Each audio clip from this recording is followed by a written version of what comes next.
Alright, welcome back to another Druid analysis. This is of the final Fugue event, so one of the hardest events in Lorien's Song. Just kidding, they're all easy, even though this one is tier 3. There's really nothing crazy going on, and it's kind of simple until we get into the burn, so I'm just going to go ahead and start showing the video. Main thing to note at the start is I'm going to go ahead and use Twin Cast and Great Wolf, because I should have about 4 minutes until we get to the burn part, and so that should time nicely with my Group Wolf. And then I hit Twin Cast because while I don't have 5 minutes until I could use it again, I have 5 minutes until I will use it again, because I'm going to be using Improved Twin Cast up until the end of that 5 minutes. The start doesn't really matter, but this is the best time of the start to go ahead and use Twin Cast, so I might as well. Of course, the actual Twin Cast isn't perfect because I heal a group mate and I'm just not paying too much attention, so I don't get the ideal 3 Sunfires, 3 Hordes, and a Sweltering Wrath, but that's okay. At this point, this part of the event, like I said, it doesn't matter, so the goal is just kind of dot where you can, not necessarily go for maximum damage because the melee are going to obliterate everything anyway. I don't cast Sweltering Wrath here on purpose. This Linebreaker is going to die really fast, and I want to save the recast for Sweltering for the Warboars, so I'm going to go do that here. I'd also like to note that I have not raided in like 2 months in this recording, so that's where all my excuses are going for sucking, although I still will point them out if I'm making a grievous error. Because I think it's always worth noting when seeing people mess up, to know A, what not to do, and B, that it is normal to make mistakes. Just try and make as few as possible if you're trying to play optimally. For example, Nature's Fury, I hit Nature's Fury, but Distant Conflagration, I don't hit yet, and I should have. There's no reason I can't hit it at the start of this event. But we're doing a speedrun, so we're going all of the events back to back to back to back in a row without pausing to wait for burns, without pausing to do loot. So there's a little bit more impromptu of, should I hit this or should I save it for a time where it's more important? And I chose to save it for a time that's more important, aka I forgot about it until the back half of the event, but that's okay. It's not going to matter much, right? The dots are still doing the majority of the damage. You'll also notice in that first half I opted for nuking a lot more because one hit of a nuke is usually going to outdamage 1 tick of a dot, and I can't guarantee, I can't even guarantee 1 tick on a lot of those mobs because of how fast they die from the melee. I'm just a poor druid. And here I make the number 2 cardinal sin of playing a daughter, which is to target the first thing everyone else is going to target, because that mob dies really quick and I don't get my full value on my NSW, and because it's a stupid dot, I can't recast it because the devs hate us. Just kidding, please don't take away my dot, I love you devs. And the number 1 rule is, of course, always be casting. Now we've got a little bit, and this is where the burn is going to kick in. Just gotta run over here.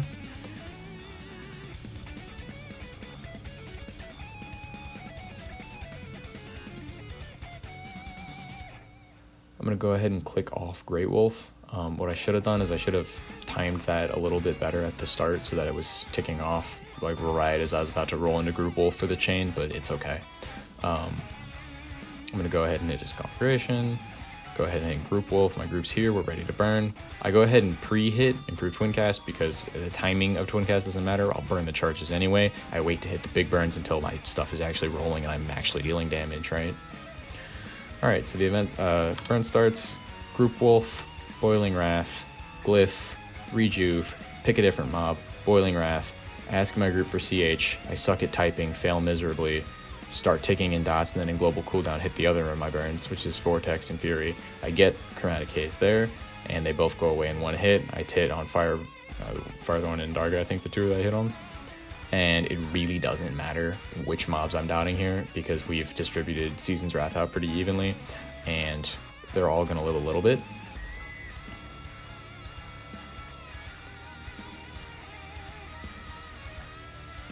I would be very surprised if most of these chills got around to proliferating, but I'm going to try anyway. It still beats value on just doing a nuke right now, at least until my Twin Cast is off. I'm also, since there are so many mobs to dot, I'm really not paying attention to dot slot order, trying to make sure, you know, the typical keep your fire dots at the front, keep Sweltering Wrath on the top dot slot that you have, so that way it would be boosted by your Conjurer synergy from your mage or Beguiler synergy from your enchanter. That part doesn't matter when you're multi-dotting, so not worrying about it. That Hunter keeps popping onto Ix in a target. No idea why it does that, but we don't really need to worry about it, so I don't. So Improved Twincast is off here, and while if I hadn't hit Twincast at the start of the event, I could have used it here, it makes more sense to use it on the boss, because I'd rather have dots that tick for full value for full time.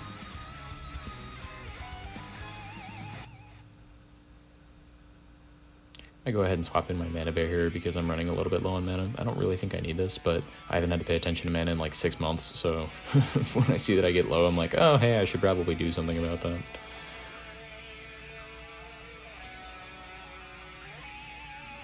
There we go, my Twincast is back, but I'm going to go ahead and save it. My burns are ticking down, and then we're just going to go ahead and finish off these mobs. I had a pretty good event. There you go, you see Chill proliferated into Frost here. I could recast Chill right now, but it just isn't tremendously important because Chill does such little damage that it takes a while to actually tick it into worthwhile damage, and I wasn't sure if the Yareth at 24% would be worth it. It probably would have in retrospect, but that's okay.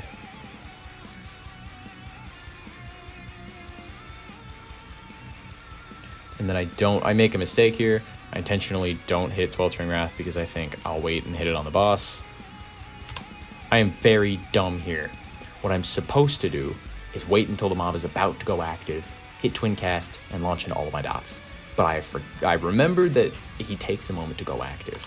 What I did not remember was how long he takes to go active.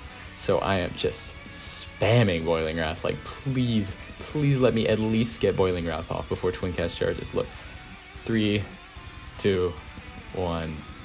No, it's gone. Oh, and then the boss is active. Wow, great timing. Yeah. So that was frustrating because that Twincast ended up being completely wasted, but that's okay.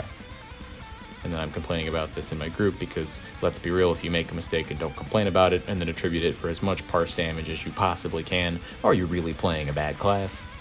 It's not even a bad class, they're just better classes. I just like complaining, it's my entitled right. Besides, if you don't complain relentlessly to the devs the entire year for 20 years, how else are they going to buff wizards? Wait, what?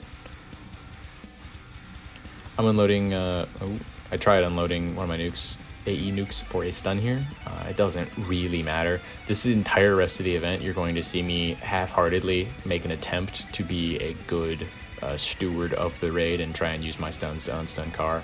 And it ended up being completely irrelevant because melee with stun weapons are doing infinitely more stuns than I possibly can, and I'm not timing them well. So I mean, I land 1 stun there, but as druids, we have the 2 stuns that we can use to unlock Captain Carr. One is Tempest Roar, which makes sense to cast anyway because it's great damage, but the other is that Revelry of the Stormborn that I loaded. You should not use that unless you are explicitly using it for the stun. For something like this event, the damage is just otherwise not worth it. I'm going to keep doing the usual dot weave here. You'll notice even when the mob is unlocked, or even when the mob is locked, I'm still casting my regular dots because to me, the hit of the dot isn't going to matter so much that you'd rather have it not on and then like try and time it for when the mob unlocks. We cannot reliably predict when the mob is going to unlock because it depends on if the person doing the stun trick is like paying attention, how fast they're swinging, if they get good rounds, that kind of thing. I made Bandoliers with a stun weapon and then like my regular two-hander, and here I am again half-heartedly and naively trying to do good for the raid. Does not matter at all.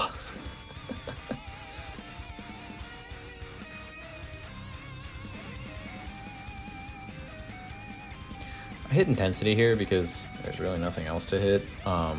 Not nothing else to hit it. There's no better time to hit it.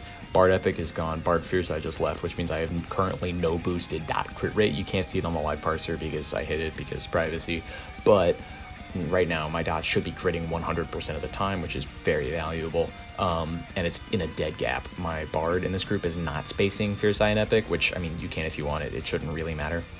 But a benefit of them not spacing it is that I can use Intensity and Necros can use their Anguish Robe Clicky with more full value, because you can have times when you have no crit modifier to then supplement with a full crit modifier to take you up to 100% crit rate, and then you have another 2 minutes of Epic once the 1 minute of Intensity or the 1 minute of the Necro Robe is done.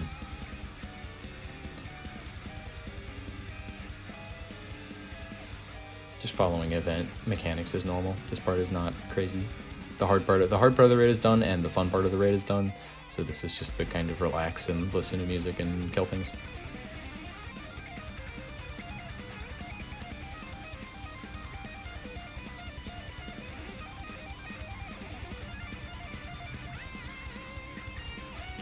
Anointed Merit Prelude by Richard E.B. and Amy Waters, if anyone was curious. So he's just got one more emote, and then that's going to be the end of the event. I'll show the parse briefly, but nothing crazy here. Main mistakes were that I should have hit distant conflagration at the start. I should not have hit twin cast when I did. I should have hit it 15 seconds later. Could have just waited until the boss started. It wouldn't have mattered a bunch. And I should have hit Great Wolf 30 seconds prior to the event starting.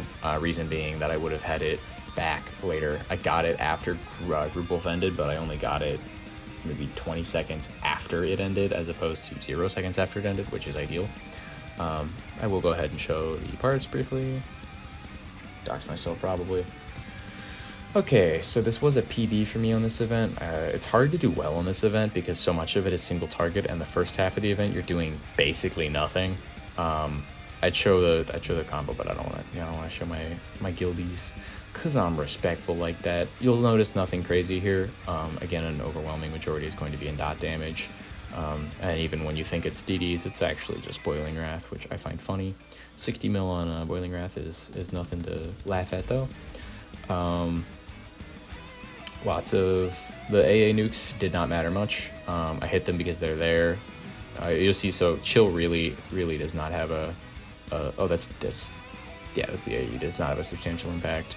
And then of the dots, still not a substantial impact. The average hit on Chill's 800k.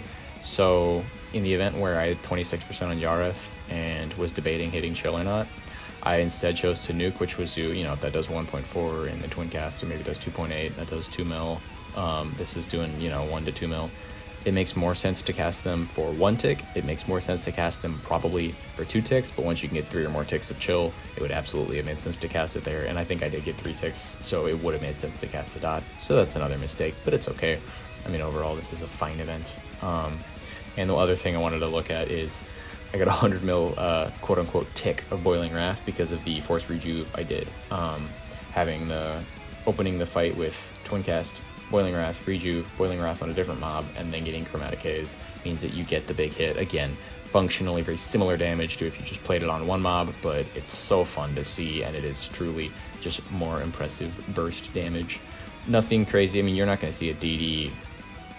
It took until the 49th hit to find a DD in its Boiling Wrath, and I mean, I think there's a remote up there that did 4 million, but dots are still clearly king on events where you can't hit 20 mobs at once, which is this event. So it has the nice bit with the 4, but yeah. Is there anything else you guys want to see? There it is. If anyone has any questions, let me know. If not, then yeah, thanks.